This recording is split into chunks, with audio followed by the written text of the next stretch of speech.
We often hear about this idea, don't we?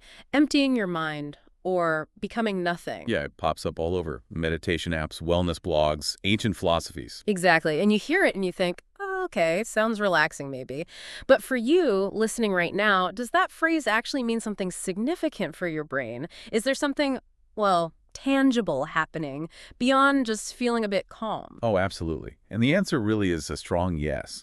It's not just, simple relaxation or some kind of poetic metaphor. Right. It's pointing towards a really profound experience Okay. where that feeling of a fixed, separate self can temporarily dissolve. Dissolve. Wow. Yeah, and what's truly amazing, what science is really starting to catch up with now, is that this state has measurable, significant impacts on our brain activity. It's much more than just words. Okay, right. Let's unpack this then, because today we're doing a deep dive into something pretty fascinating. We're looking at this intersection, this meeting point between ancient Zen wisdom and cutting-edge modern brain It's a science. really rich area. Totally. We're going to explore how this Zen idea of no attachment, this concept of like letting go of getting stuck on things, how that lines up almost perfectly with what neuroscientists are finding out about a key part of your brain, the default mode network, the DMN. hmm And maybe even more importantly, what does all this mean for your mental well-being, for finding some inner peace, for how you experience yourself? So maybe consider this as we go. Mm. What if the quietest parts of your mind, those moments of real stillness, actually hold the secret to feeling truly settled? It's a powerful question. Okay, so here's where it gets, I think, really interesting for me. Most of us, probably myself included, we tend to think our brains are quietest when we're just, zoning out, doing nothing Like specific. we're just idling. Yeah, like the brain's just taking a break, conserving energy. But the science seems to show the exact opposite is often true, isn't it? That's precisely it. It's one of those counterintuitive findings from neuroscience, that seemingly idle brain, the one not focused on an external task like, say, reading something or listening intently. Like listening to us now. Exactly. That brain is often buzzing with incredibly high levels of activity. It's a real paradox.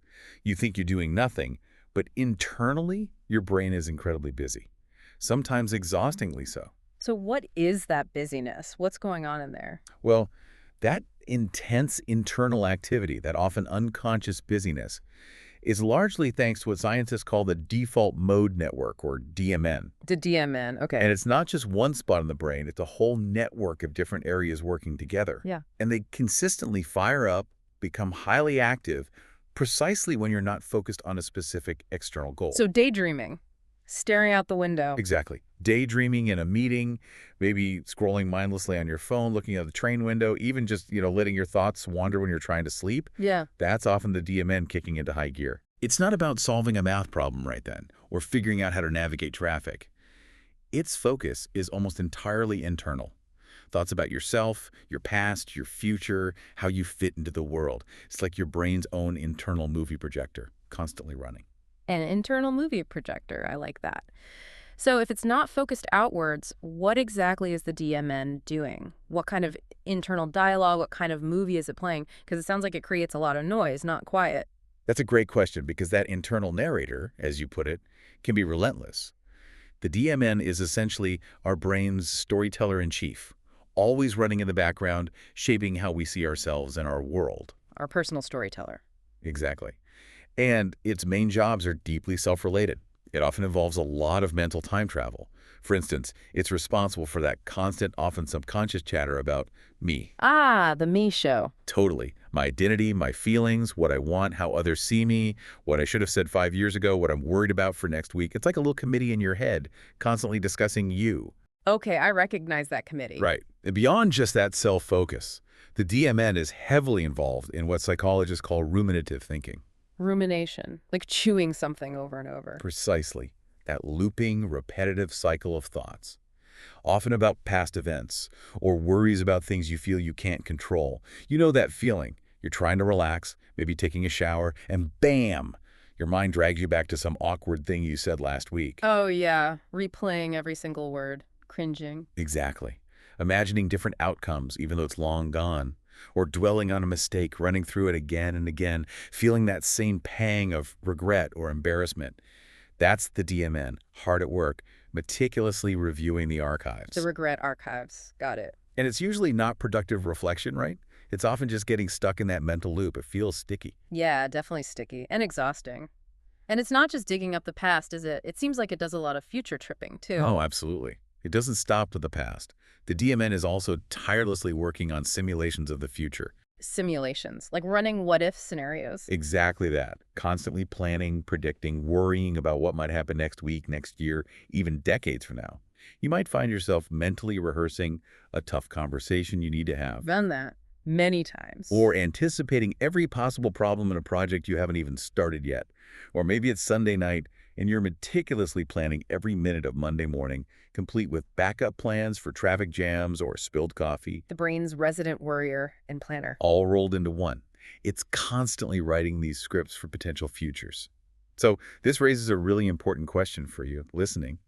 If your brain is constantly engaged in this complex self-focused simulation, even when you think you're relaxing, how much real deep rest are you actually getting? That's a scary thought. Probably not much. Right. How much genuine peace can there be when this internal narrator is always on, spinning these tales of past regrets and future anxieties, creating this constant mental hum? So, okay, given all this internal activity, this constant background hum from the DMN, how does this actually affect us day to day?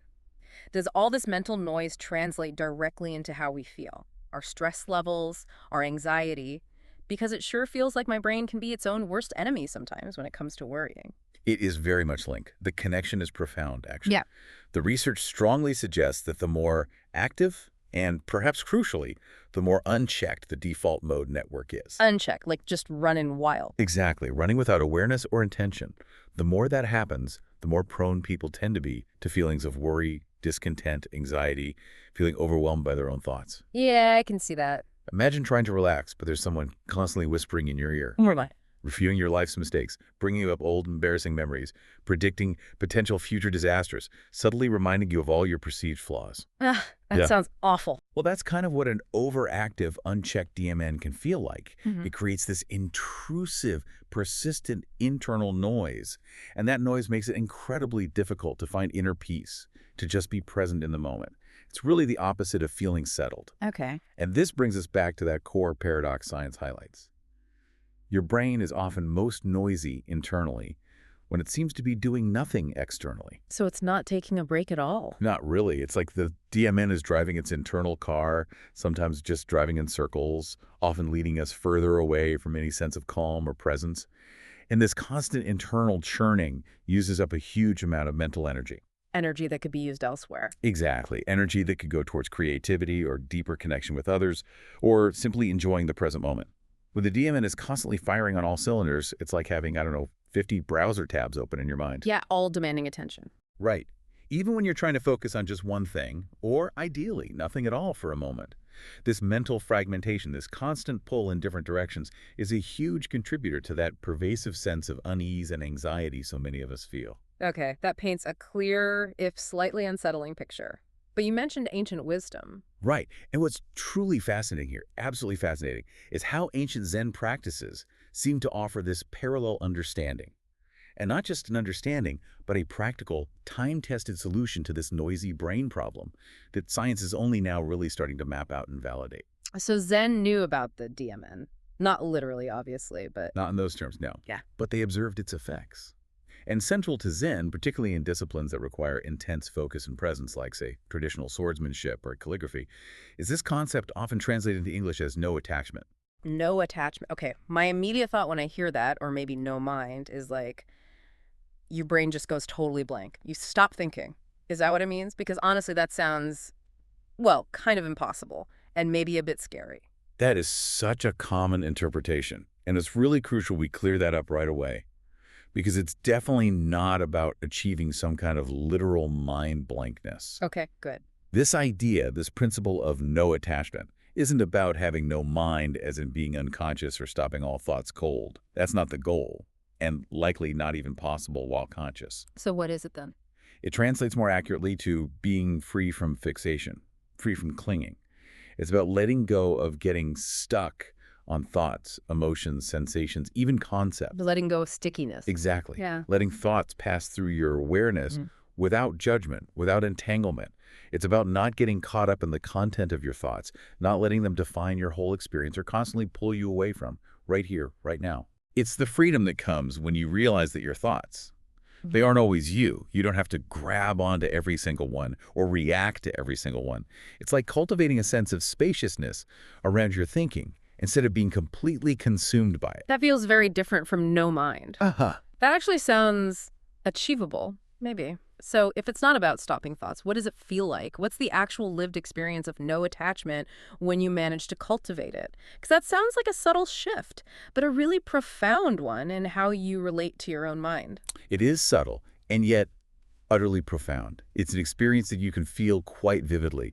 It's where thoughts simply arise and then they disappear, much like clouds drifting across the sky. Up here. They move, maybe they change shape, and then they just dissipate. All without you feeling this intense need to say, I'm thinking this specific thought, or I must hold on to this one, or I need to analyze this thought right now to understand myself. Right, without grabbing onto them. Exactly. That constant internal narrator, that self we talked about with the DMN, it sort of steps back. It stops identifying so strongly with the thought. It observes rather than being consumed by it. There's a feeling of non-interference. Non-interference. Interesting. Can you give an example? Sure. Think about deep meditation, or maybe even moments of peak performance for an athlete or an artist, completely absorbed in their work. You might experience a moment where you feel completely integrated with what's happening around you. Okay. Let's say you're sitting quietly, maybe near an open window, and you hear the sound of a distant river. In our usual DMN-driven state, we'd instantly think, oh, that's the river. I'm hearing it. It's outside. I'm inside. There's a clear separation. Me here, river there.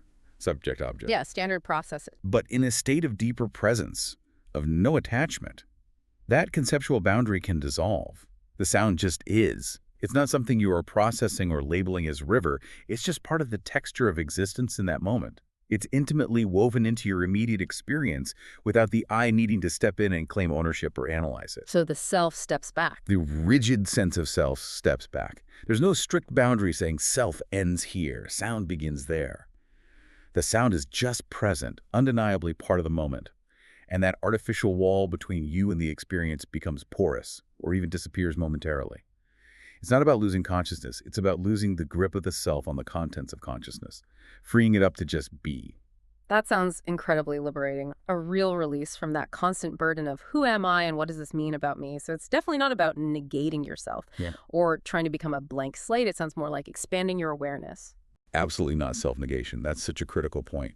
The ultimate message, the deep wisdom within this idea of no attachment, is finding this profound reassurance. The reassurance that it's okay not to be oneself all the time. Okay, say more about that. It's okay not to be oneself. Meaning it's okay to let go of that rigid, constantly thinking, self-identifying way we usually operate. It's not about destroying the self, but letting go of the fixation on it. It allows for a broader, much less constrained experience of being, a kind of fluidity that feels deeply peaceful. Fluidity. I like that. It's finding freedom by releasing the grip of constant self-identification, releasing the grip of that relentless internal dialogue driven by the DMN. Is that profound shift from thinking, I am thinking this thought, therefore this thought is me and defines me, to simply observing, a thought is arising, without all the ego attachment, without the clinging. Just letting it be a thought. Just letting it be a thought. It's the deep peace that arises when you recognize thoughts are visitors, not the owner of the house. It's an invitation to experience life more directly, less filtered through that constant mental commentary. Wow, okay. And here's the really exciting part. Here's where these two seemingly completely different worlds, ancient Zen ways and modern brain scanners, they just meet beautifully. The convergence. Exactly. If we connect this back to the brain science, modern neuroscience has now shown, demonstrably shown using things like fMRI, that the default mode network, that busy internal storyteller we've been discussing, actually quiets down significantly during practices like mindfulness and Zen meditation. Seriously. So the practice is designed to cultivate no attachment, literally turn down the volume on the DMN. Precisely. The very practices aimed at fostering this state of non-clinging, of letting go, directly impact the neurological network responsible for so much of that internal chatter and self-rumination. That is huge. That's incredible validation, isn't it? Thousands of years apart, using totally different methods, arriving at the same understanding.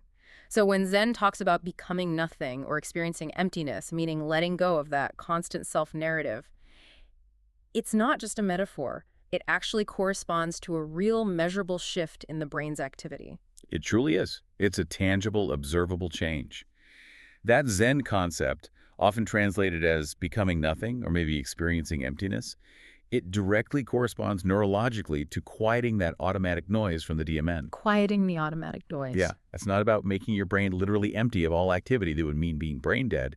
It's about reducing that constant internal narrative, the looping rumination, the self-focused thought streams that are the DMN's signature activity. Turning down the projector. Exactly. Turning down the volume, Yes. switching off the projector for a bit. And this allows other brain networks, the ones responsible for direct sensory experience, for being present now, to come online more strongly. Those fMRI studies clearly show reduced DMN activity in experienced meditators where they meditate. It's a physiological shift that perfectly aligns with these ancient descriptions. Okay, so the DMN quietens down. What's the result? What happens when that internal brain noise actually diminishes? What does it feel like, and what are the benefits? Because just having a quieter mind sounds pretty good already. It does, doesn't it? And when that internal noise dials down, what emerges, what naturally returns, is this profound sense of just being settled. To settled. Yes, settled. It's not just a fleeting calm. It can become a deep, abiding state of inner stability and ease. This is exactly the kind of centeredness and peace that Zen traditions have aimed to cultivate for centuries. And now we can see it reflected in brain activity, validating it with scientific measures. So it's like returning to a baseline. In a way, yes. A return to a baseline state where you're not constantly being yanked into the past by regrets or pushed into the future by anxieties, where you're not perpetually tangled up in the web of your own thoughts.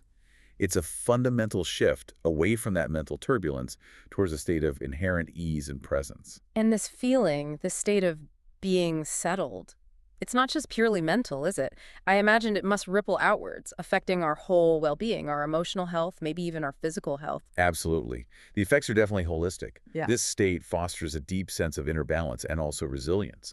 When the DMN is less dominant, when that constant internal churning subsides, the body's stress responses can significantly decrease. Ah, so less fight or flight. Exactly. Potentially lower levels of stress hormones like cortisol, maybe reduced inflammation markers over time, a more regulated, calmer nervous system overall.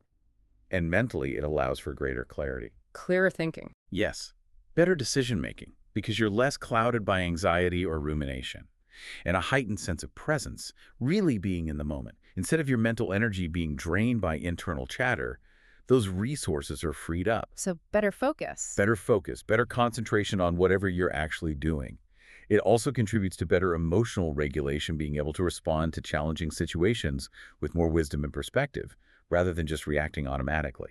So yes, the idea of emptying the mind in this specific sense of quieting the DMN has demonstrably proven benefits for our overall mental and physical health. It's like freeing up valuable mental real estate that was previously clogged with worry and replays, opening up space for genuine peace. Right, so quieting the DMN is key. And you mentioned other research supporting this idea of presence being beneficial. Yes, beyond the DMN study specifically, there's other compelling research that really shines a light on why being present, cultivating that state of non-attachment, is so vital for our well-being.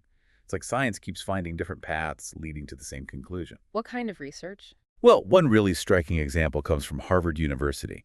They did this large-scale study tracking thousands of people using smartphone prompts throughout their daily lives. Okay. What did they track? They tracked what people were doing, what they were thinking about, and how happy they felt at that moment.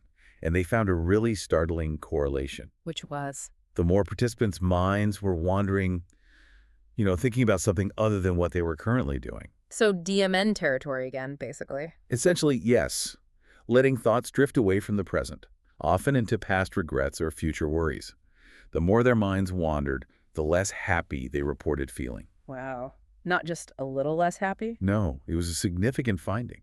Their data suggested that mind wandering was actually a stronger predictor of unhappiness than the activity the person was engaged in. Get out. Really, Cool. more important than what you were doing. That's what their analysis indicated. It's almost as if our brain, in its default state of wandering and internal narration, is actively, perhaps unintentionally, pushing us away from genuine contentment. That is mind-blowing. Our own minds drifting can make us less happy. It powerfully validates that core emphasis in Zen on cultivating presence, on staying rooted right here, right now.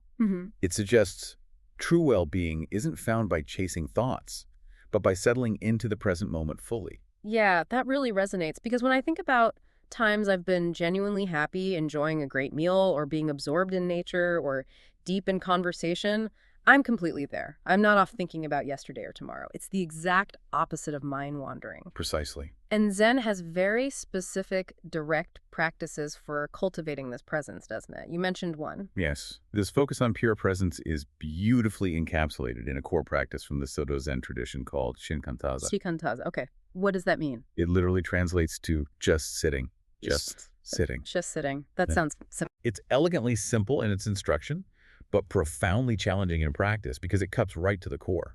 In Shikantaza, you simply sit. There's no specific object you're supposed to focus on, like counting breaths in a rigid way or repeating a mantra. What do you do? You're not trying to achieve a special state. You're not even, crucially, trying to stop your thoughts. The practice is simply to be fully present to the actual physical act of sitting itself, observing whatever arises in your awareness, thoughts, sounds, feelings, sensations as they come and go, without engaging, without judging, without getting attached. So open awareness. Exactly. It's a form of open awareness meditation. You allow everything to just be there in the field of your consciousness without clinging to the pleasant things or pushing away the unpleasant things. You witness the flow of experience without getting swept away by it. Witnessing the flow. And this direct, non-interfering approach is a powerful counter to the DMN's habits. It gently anchors your attention in the immediate, non-conceptual reality of just being, just sitting. Thoughts will still arise. That's what minds do. Right. Can't stop them. You can't stop them, but the practice is to not latch onto them. To see them like bubbles rising in a stream. They appear, they float for a moment, they pop. You don't need to chase them or analyze them. Just let them go. Just let them go. This creates a kind of mental spaciousness. And in that space, the DMN's automatic noise can naturally begin to subside. Not because you're fighting it, but because you're simply not feeding its narratives anymore. It's a radical act of acceptance and gentle release. Okay, that makes sense. It's not suppression, it's non-engagement. And this state, this quietude, the settled feeling you get from practices like shikantaza, Yeah. does that show up in our brainwaves, the electrical patterns? I know there's research on alpha waves and relaxation. There is, yes. And it adds another layer of scientific understanding that lines up really nicely with all this. Neuroscience has established a pretty clear link between the presence of alpha brainwaves and states of mental stability and relaxed wakefulness. Alpha waves, the calm but alert state. That's a good way to put it. Alpha waves are typically prominent when your mind is calm, maybe inwardly focused, but alert, not drowsy, and not intensely focused on demanding external processing. It's often seen during various types of meditation. So, like the state shikantaza might cultivate. Precisely. So while the specific sources we looked at for today didn't draw an explicit causal line here, it's a very logical and scientifically supported implication. The quieting of the default mode network, the reduction in mind wandering, and the cultivation of presence through practices like shikantaza.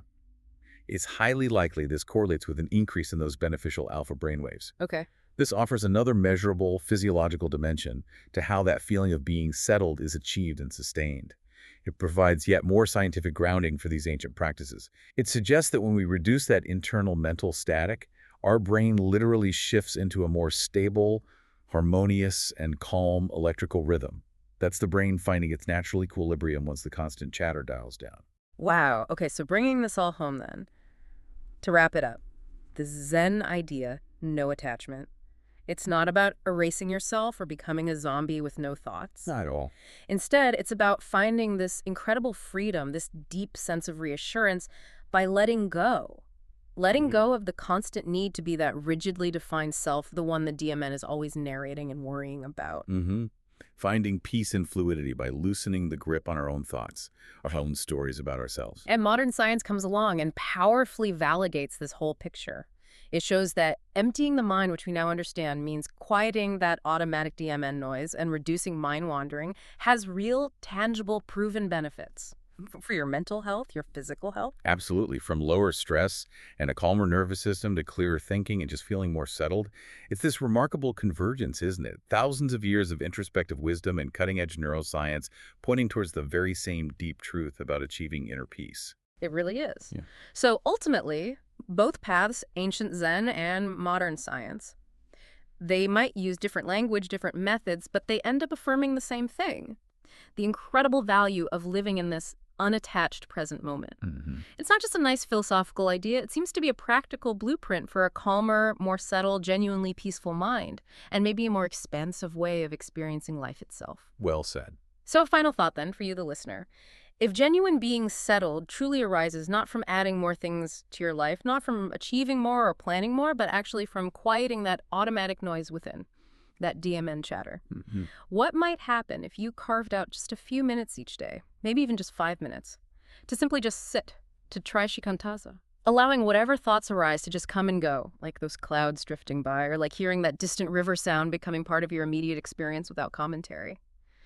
How might your brain, and maybe your very sense of who you are, respond to that quiet invitation to simply be?